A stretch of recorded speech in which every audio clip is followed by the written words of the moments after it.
All right, ladies and gentlemen, the winner of the Longines Breeders Cup Distaff is, of course, a Breeders Cup legend and one of the all-time greats, Beholder. And we're fortunate to be joined here by trainer Richard Mandella and jockey Gary Stevens.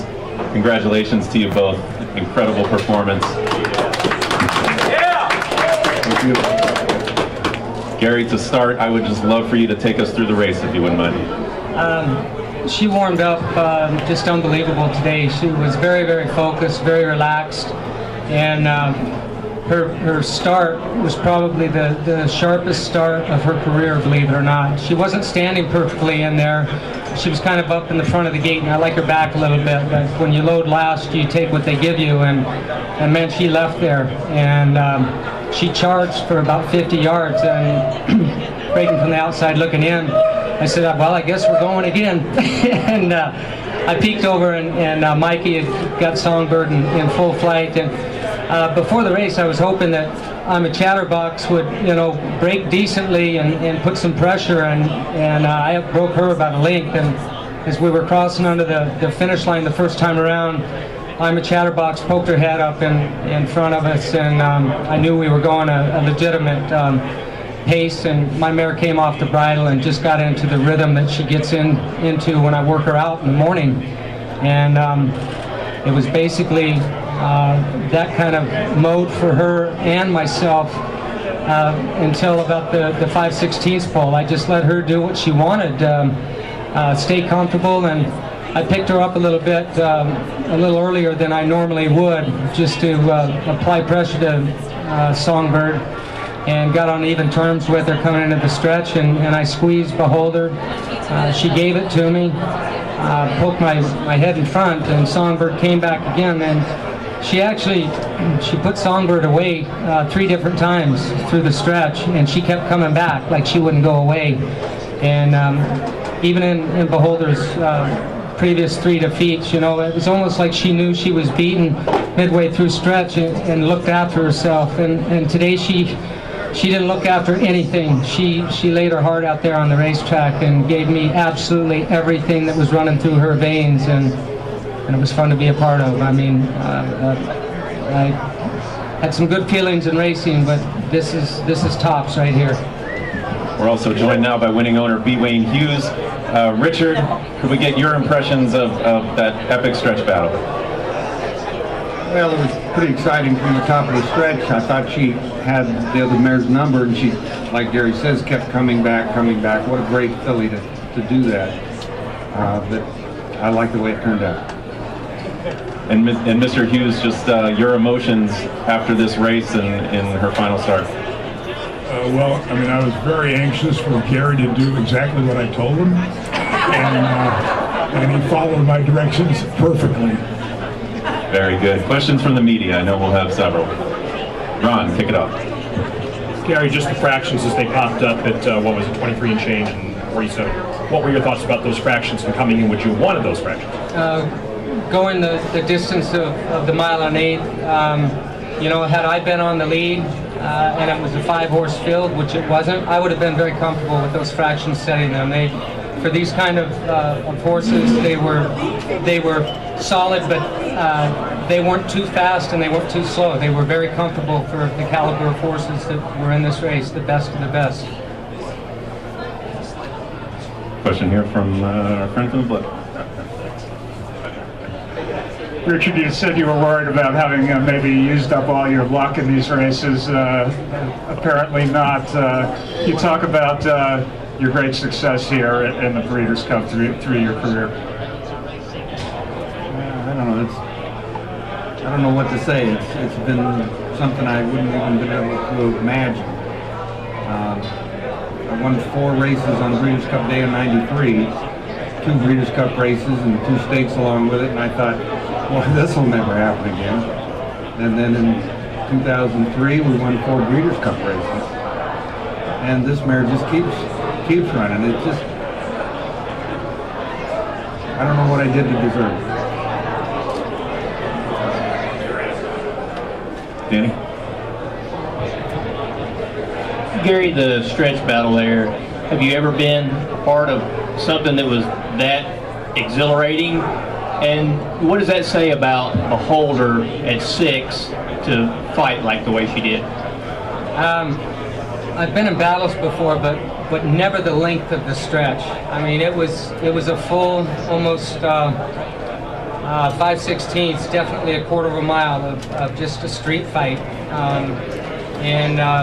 For 6 years old, I would just say the way that she's been managed throughout her career allowed her to do what she did on her final day of racing, and she laid it all on the line. And the best of the best was training her, and he'd had this mapped out for a long time. The guy doesn't just get lucky.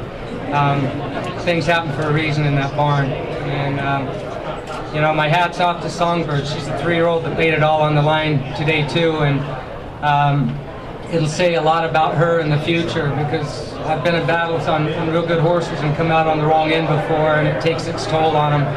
And she galloped out strong after the race, Songbird did, so hopefully we'll see some more of her, but she was gallant in defeat. But Beholder's the champ, and I'm just honored to have been on her back, and it was fun to be a part of a battle. The show that those two just put on that day just now is worth the price of admission for everybody that showed up today. This was horse racing at its best. Mr. Hughes, could you just expound on what the mare has meant to you over the past 5 years? Well, I mean, I guess I don't bet on horses, but today I did make a bet. And that was because of Richard and Gary, who were more confident than I was. So today she meant a couple bucks. I don't think I'll ever have another horse like this, and so I'm very grateful to, been a part of it. I mean, I really compliment Richard. I don't know of any trainer that could have taken a horse for 6 years and done what he's done. But Gary has been a big part of it. Maybe that's why he was able to be so successful. Richard, over here to your left. You were confident coming into the race. What had you seen the last couple of weeks? And had you sensed that, even though this had been a great horse for a long time, that some people might have gotten off the bandwagon after the last couple? Yeah, well, you see, I thought the game needed some suspense, so I got her beat a couple times, figuring it would make it look like I did something really special at the end. So, it's all in the planning. Confidence coming in the last couple of weeks? Anybody that saw her train would have had the same confidence. People would come out of the stands and tell me what they saw on the TV. So it wasn't hard to see. She was really at her best. Yep, going here. Hi, Ryan Stillman for RacingDudes.com. First of all, thank you so much for the joy that you brought into so many race fans by keeping the horse around for so long. Thank you for the wonderful job you did riding this horse today. And my question is for you, Mr. Mandella. This training job has to be one of the most incredible training jobs in modern racing history. Anybody who sees that Kentucky Oaks, just how can you talk about that? Because I just want to congratulate you on the wonderful job you did, and could you say anything about the training of this horse? And thanks again, guys. Well, I've always said that really good horses appreciate my training better than others.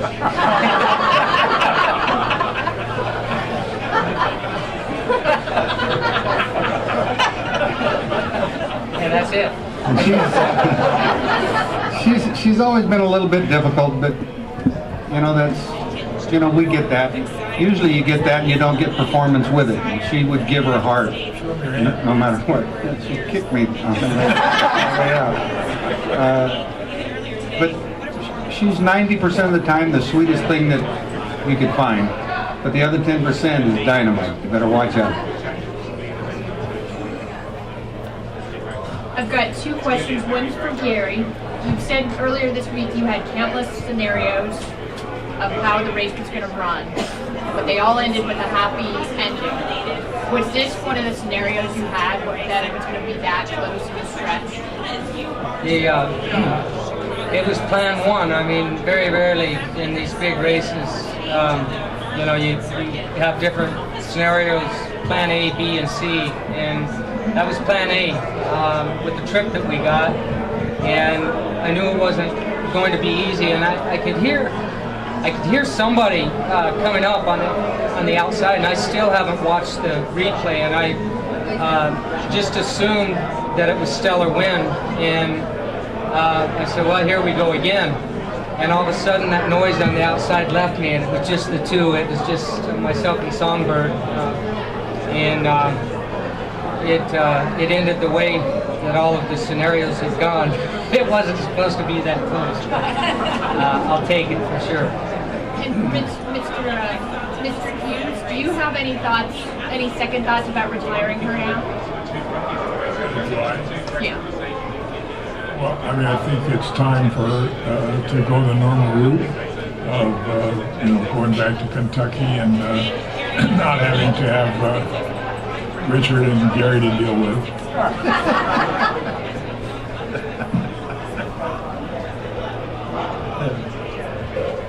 I got two questions. One for Gary. Gary, did you know you had won the photo? Yeah, I mean, I let out with a pretty loud holler, 3 or 4 strides past the finish line, and both Mike and I, we both rode past the finish line a bit because there's purple Breeders' Cup colors underneath the rail, and so we were coming down. I had my head down, just riding for all I was worth, and I'm thinking, man, that finish line's got to be coming, and all of a sudden I could see purple out my peripheral vision. I said, we're getting there, and I'm in front. And when we stood up, I let out with a yell, and Mike looked over at me and congratulated me. And when I saw the photo after the trophy presentation, it was closer than I thought it was, but they always are. And Richard, my second question, with how emotional this victory is and what this mare has meant to all of you, does this surpass the other Breeders' Cup accomplishments you've had? What was the last part of it? Does this surpass the other accomplishments you've had during the Breeders' Cup? How do you separate them? I've had some very special moments in the Breeders' Cup and special horses, so I don't even want to compare it. It couldn't get any better than this, I'll tell you that. Well, and maybe to follow up on that, if you would, Richard, or all three of you, really, you're all three men that appreciate racing history, and could you just attempt to help us put this into context in terms of Beholder's accomplishments and where she now stands in the history of racing? I don't think you could find one any better. I mean, she got beat a few times, but you could just lay that on me. But she's always been a great horse. Most of her wins had some kind of a story behind them. An ulcer in the throat, a cut to the bone in New York, falling down behind the gate in the Kentucky Oaks. So we don't need to make any excuses. She couldn't be, how great could you be? Mr. Hughes, you want to tackle that one? Well, I don't have as much experience as Richard, but I can say that she's by far the best horse I've ever had or ever expect to have. And Gary, you've ridden a lot of fillies and you've seen a lot of great fillies and mares, so just your thoughts on Beholder's place in racing history now. I think she had cemented her place in history prior to 2016, and she just added another star to it today. I've never seen a racehorse stay at this peak form, especially a filly, and one that can be temperamental a little bit.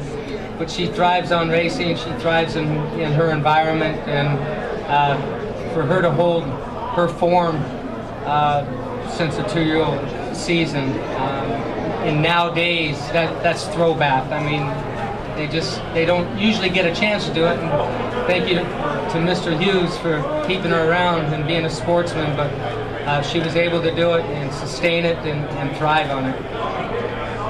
Very good. I'd like to say I think racing owes Mr. Hughes a hand of gratitude.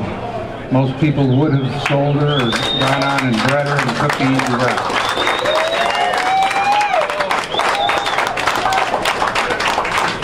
I don't deserve that because I was afraid if I take her out, Richard, it could be dangerous. Mr. Hughes, speaking of breeding her, have you picked out a partner for her yet? Well, Actually, we don't know for sure. We're debating between a couple of different stallions. So, I mean, I'm in a little bit of a spot here. I don't know. Richard's advice is say I don't know. That would be a lie, but I guess I'll do it anyway. Thank you. Back over here. Gary, going back to the duel there at the end, I mean, is that the ultimate rush for a guy in your profession to have something? Yeah, I mean, people ask me why I came out of retirement.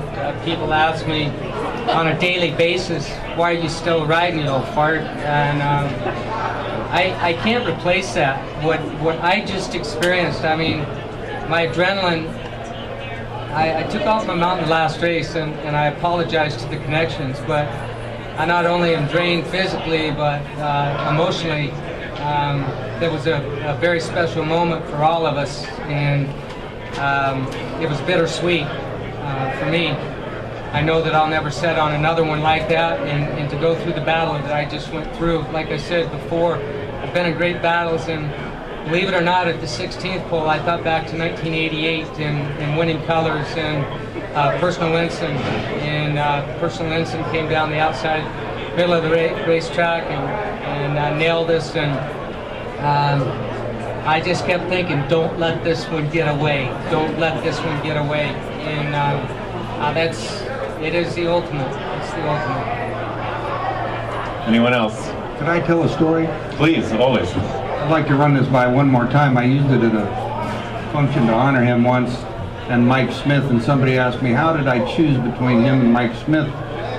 After he retired and the filly was laid up, and Mike had ridden her once.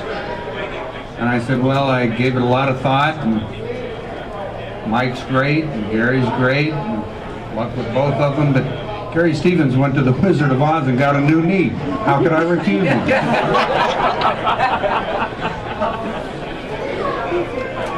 I thought you asked me who to ride. I forgot. That's not as good a story. Gentlemen, this was very special. Thank you for allowing all of us to share in it. Congratulations.